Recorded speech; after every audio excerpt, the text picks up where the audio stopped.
Good evening. My name is William Miller. I'm on the Millers Bay Neighborhood Association Beautification Committee. I'm the chairman. On behalf of the Beautification Committee and the Board of Directors of the Millers Bay Neighborhood Association, I want to thank all of you for such a great turnout for the draft of the final plan for the Millers Bay Neighborhood Streetscape Vision Plan. A lot of hard work has gone into the preparation of this plan by Andrew and Alex and the other members of SCH, as well as members of the Millers Bay Neighborhood Association and the employees of the city of Oshkosh. I think you'll find this plan to be a very good plan that will improve the charm and character of the Millers Bay neighborhood significantly. Again, thank you very much for coming, and I will turn it over to Andrew now.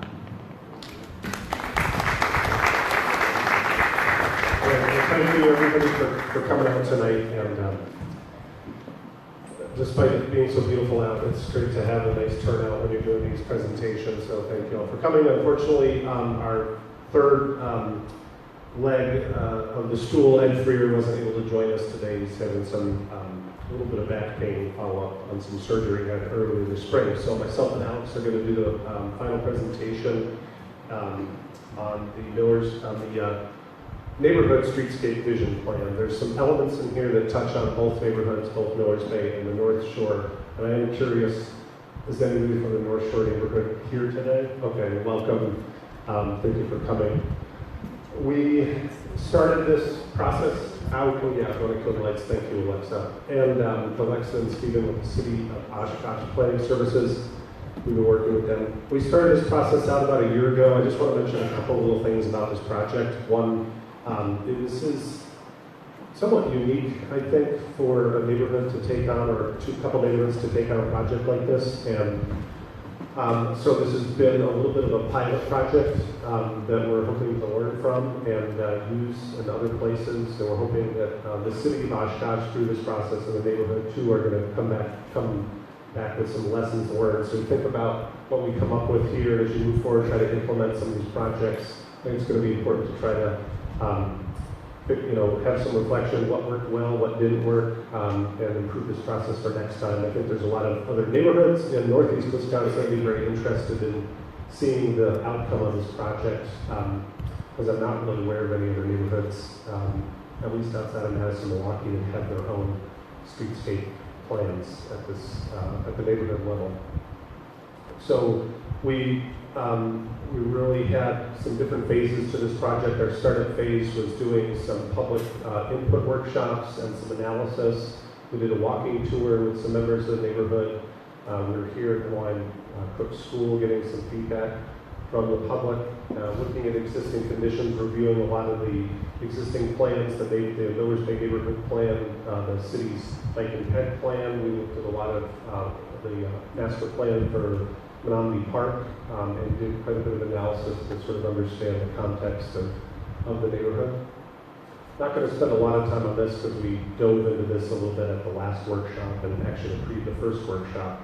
So we tried to really look at from a wayfinding standpoint, in terms of gateways, in terms of how people move around the neighborhoods on both bikes and pedestrians, trying to understand how do we define the neighborhood, how do we leverage some of the opportunities to enhance the brand of the neighborhood and the aesthetic charm of the neighborhood. As we were working through this project, oftentimes when you do a streetscape design plan, 99% of the time you're doing a plan because the city's going to come through and reconstruct a road. That's typically Main Street or a major corridor within the city.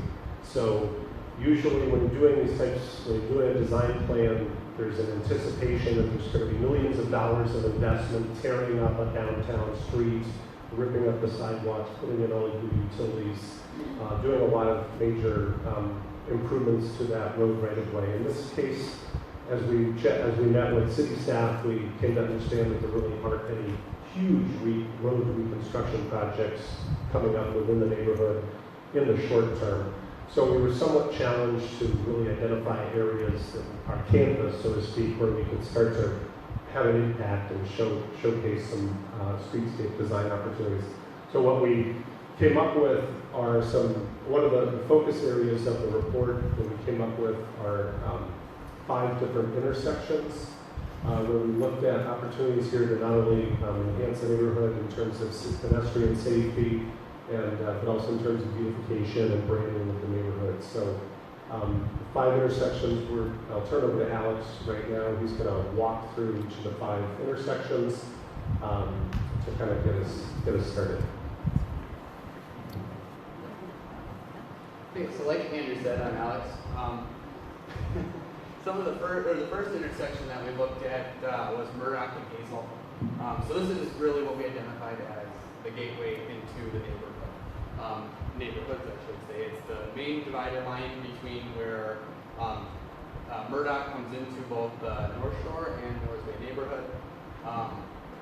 So some of the improvements that we want to do is we want to showcase that. We want to showcase that as a branding and identifier when you're traveling through or traveling down Murdoch. So some of the elements that we created were implementing recommended bike lanes that are part of the bike and city or the bike and pedestrian plan through the city of Oshkosh. Re-envisioning. Could you talk into the mic? Yep, sorry. Re-envisioning a bus stop on the corner of East Murdoch and Hazel. Incorporating some gateway features on both sides of Murdoch that kind of highlight the neighborhood, both via its name, its architectural style, and its brand. So what that section might look like, if you're looking down East Murdoch, you have some bike lanes with the 2 traffic lanes, including bike lanes on the road, which would mean we'd have to go down to a one-sided parking lane. But then these gateway features are really the highlight of this intersection. Showcasing the materials, so limestone, landing stone, wood, and Corten steel that highlight the neighborhood, incorporating a logo for both Millers Bay and the North Shore neighborhood, identifying as a gateway into both neighborhoods. Another section looking a little further down is just a simpler version of what that would look like as you move through down Murdoch as you enter the neighborhoods. Intersection number 2 was identified as the one in front of Emmeline Cook and Hazel. So this was focused on increasing pedestrian access in front of school, identifying a drop-off zone for children in the morning and after school, and incorporating some of these branding elements that we're going to start to see pop up through each of these different intersection designs. So what this intersection could potentially look like is realigning the pedestrian crosswalk. Right now it's a little cattywampus. Realigning it with the front door of Emmeline Cook, increasing the width of terrace in the street. So that would mean removing parking in that area, but we're relocating it and making a designated drop-off zone south on Hazel. The benefit to locating it on the south of Hazel is that it has access directly to the front of school and to the back of school, depending on which way the children are entering. It also allows the kids to get out on the passenger side of the vehicle directly without having to cross any type of particular traffic, increasing the safety and the direct connection to the school.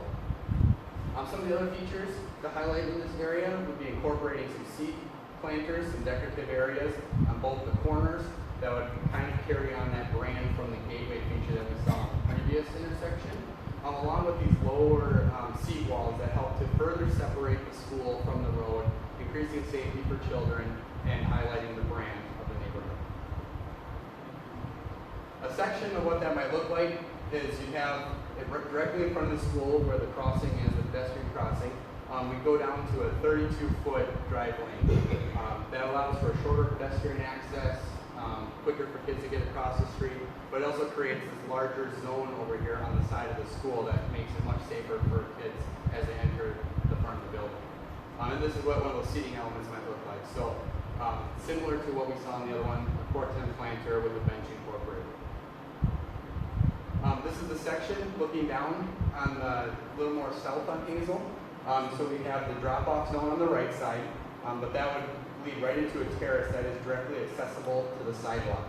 So that allows parents to drop off and the kid can walk into school. They can also wait there after school to pick their kid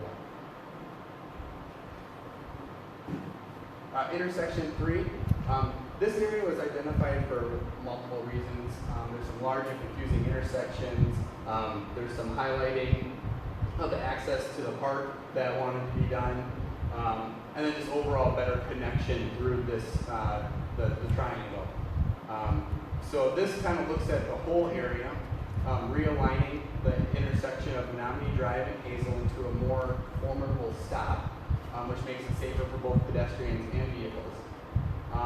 Along that way, re-envisioning these intersections, so Fairview would come in and realign at a 90 degree to Menominee Drive, and same with New York Avenue.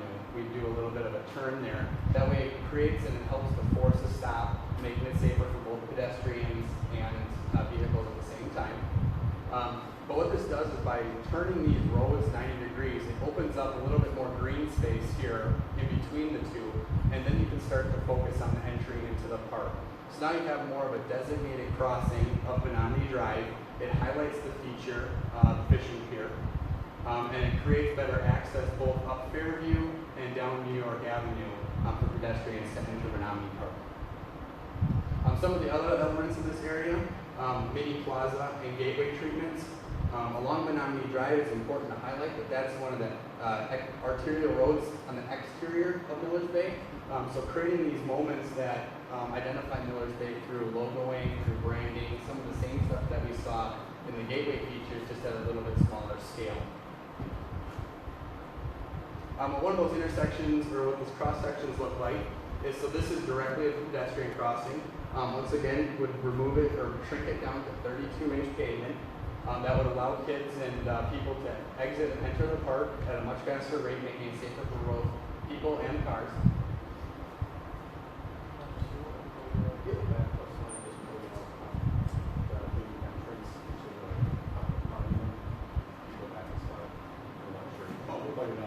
Yep.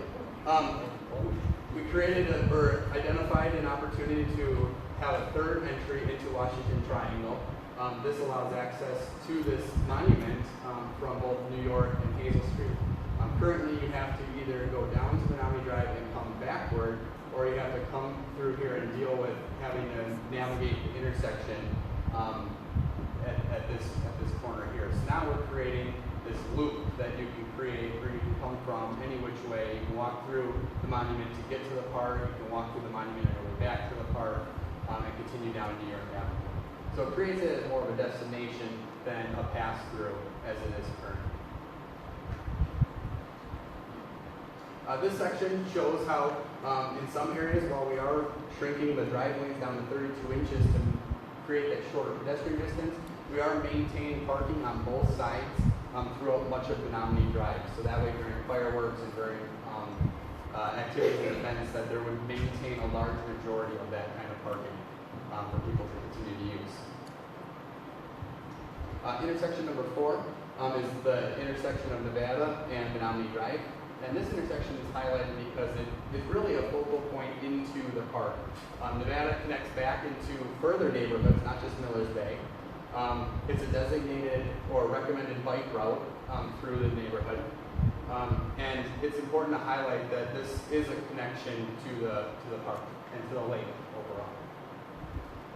Some of the improvements to that, as we've seen in some of the other ones, is shrinking down the drive lane, creating these bump outs that narrow it down, making it safer, controlling traffic a little bit better. But then we want to accentuate the crossing, so having some type of striped painting, identifier signs, parkway entry features, but that starts to make it much safer, as I said, and then it highlights that entry into the park and it designates it as a pedestrian crossing, which it currently is, but it's not as well marked as it could be. The bump outs would extend into East Nevada, creating these opportunities for entry features back into the neighborhood. as I mentioned on some of the other ones. So along Menominee Drive, we want to highlight that this is Miller's Bay. But then we're also shortening this crossing distance for pedestrians and properly signing it with pavement markings and other things like that. As you can see, this shows that the parking remains all the way up to the intersection, and then it continues on the other side after you get through the pedestrian crossing. This section kind of shows what that would be in that directly across the bump out here. So you can have these opportunities for entryway features that are very similar to what you might find in the other intersections. The idea for these, between the materials and the entry features, is to highlight it as all of one neighborhood.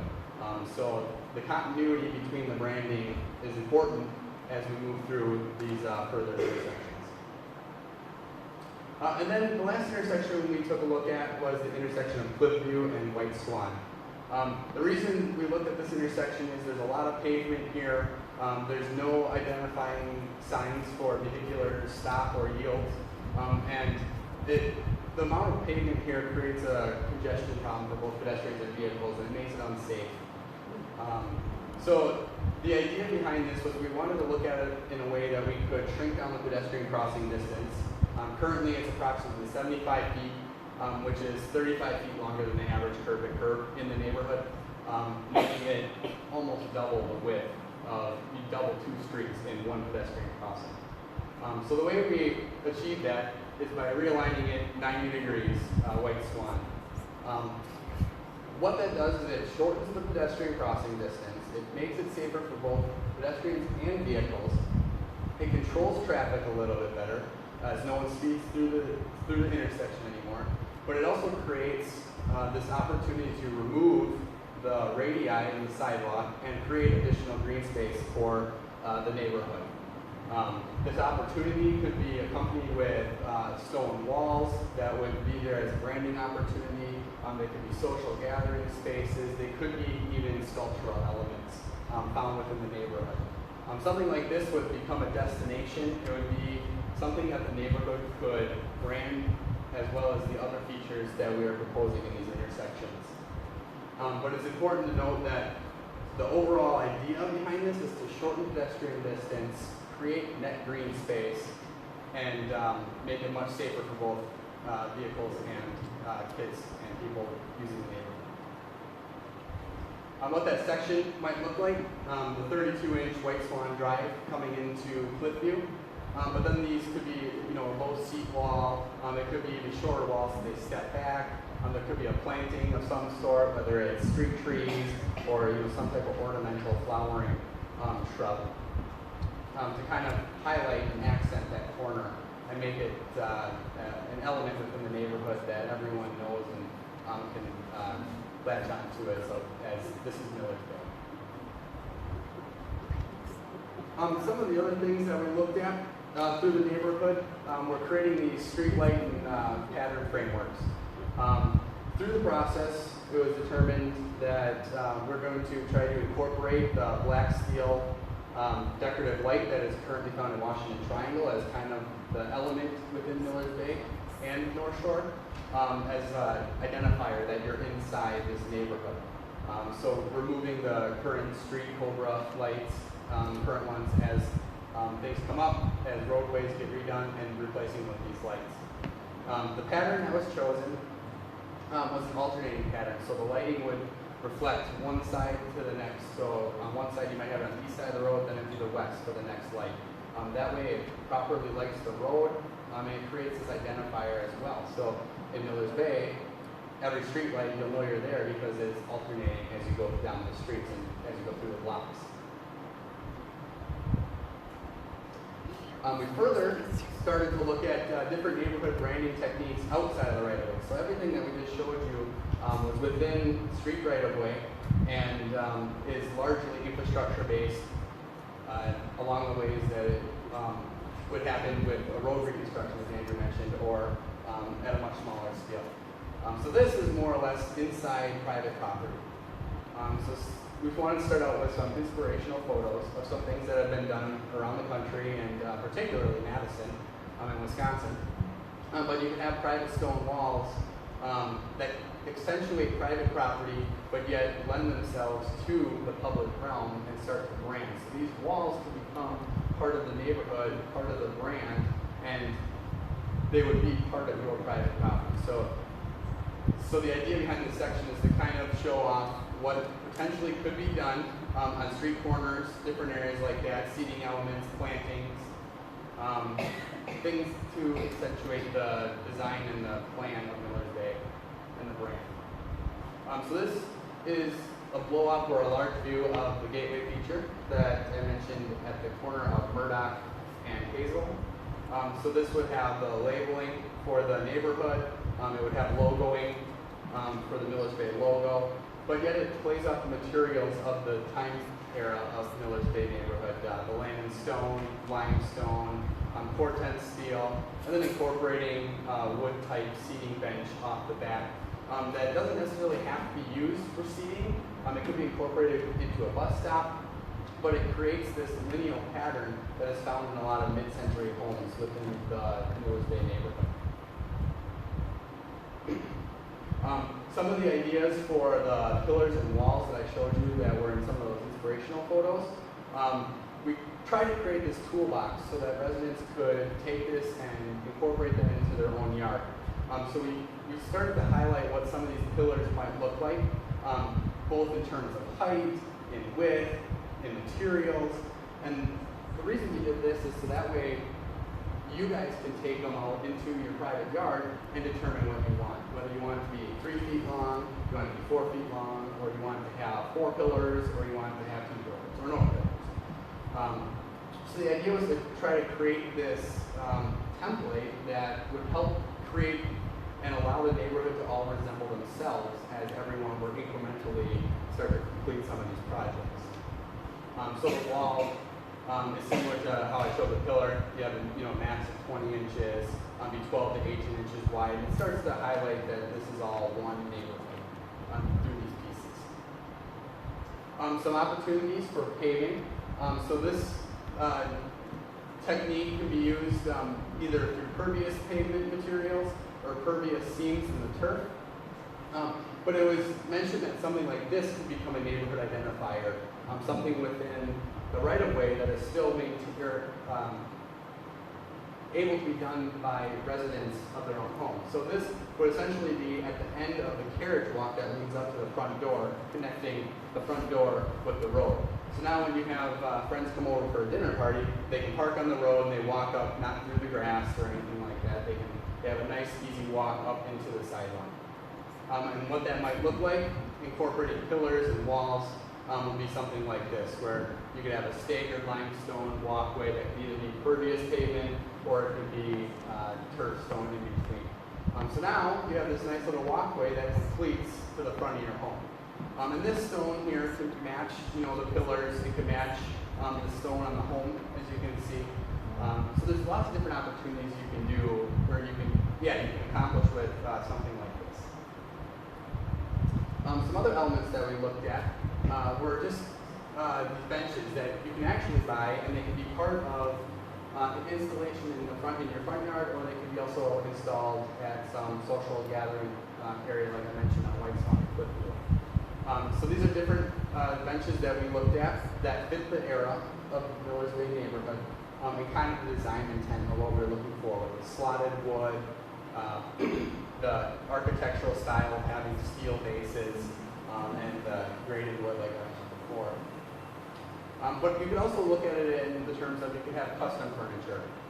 So this is going to all depend on what each personal preference is, but the materials are kind of given the material palette. So looking at the limestone, concrete, Corten steel, and slotted wood. These could incorporate planters, they could incorporate elements that are already existing in your front yard or along the sidewalk, such as fences or hedges or different types of plantings. So there's opportunity to create both prefab mortar benches, but yet have a custom bench that all fit within the same character, giving everyone the freedom to choose what they want as their showpiece for Miller's Bay neighborhood. We also looked at bus stops and how can we be different from a lot of the different bus stops in the city of Oshkosh. When we looked at it, we wanted to show it through the materiality again. So creating these special benches that have slotted wood that goes across the limestone bench, but then having a small limestone pillar that resembles pillars that might be found in the front yard or as part of the streetscape. But then having this illuminated sign. So this sign is a Landscape Forms product. You can put anything in the middle, so it could have the bus location number, and it lights up at night. So not only is it an identifier of the bus stop, it also creates pedestrian light along the street, along the walkway, and at the bus stop, making it safer for anyone using the system at night. And it also creates the brand of Miller's Bay. So when you're in Miller's Bay, you would know you're there by the bus stop, and by the design of what this element would be. Another thing that we looked at, so as part of the pillars and walls, were these additional address plates, existence signs, and different lettering types that could be done to accentuate Miller's Bay neighborhood. So what I mean by that is on these pillars we could incorporate some address signs that have the logo Miller's Bay and the address of the home, and it starts to show that every home is part of Miller's Bay. So if every home had one of these, you know where you are simply by seeing an address plate, either on the home, in the front yard, along the sidewalk. But the other idea that comes from this is it doesn't necessarily have to be an address plate. It could be this existence plate. Miller's Bay is a mid-century neighborhood, and how awesome would it be to have these little plates that show when each of the homes were built? And that way, when you're walking through the neighborhood, you can identify how the neighborhood started to grow. You can see, oh, 1963, 63, 63, 67. You start to see how the neighborhood started to take shape along Lake Winnebago. Other elements that we looked at were personal lighting or privatized lighting. So different elements that you can incorporate into your landscape, into your home, that start to accentuate a brand of Miller's Bay neighborhood that we've been showing on the previous slides. So this is just an example of Kitchler Headland Collection, and it's a mid-century design that is made to withstand the outdoors, but it could either be put on this bollard, so you could have a pillar bollard light in front of your home or your front door, or you could incorporate it on the wall hanger type of light. So these different elements, if every home started to, or not even every home, if every other home started to get these, you start to identify yourself with the brand of the neighborhood, both through the streetscape elements and the lighting elements on the private property. We also wanted to identify a quick planting palette. These plants come directly off of the City of Oshkosh approved plants, but they all fall into the material palette that we chose. So they accentuate a lot of these materials that we chose, like grasses are very wispy, so they accentuate the Corten steel and the limestone, and same with the yellow daylilies and the coneflowers. But this also starts to give you a stepping stone into how the neighborhood can continue to grow, continue to be branded. So as landscaping is continued to be done through the next couple of years, by incorporating these plants, over the next few decades, you start to realize that a planting palette was used throughout the neighborhood. So it starts to become its own brand, accentuating a lot of the other elements within the neighborhood.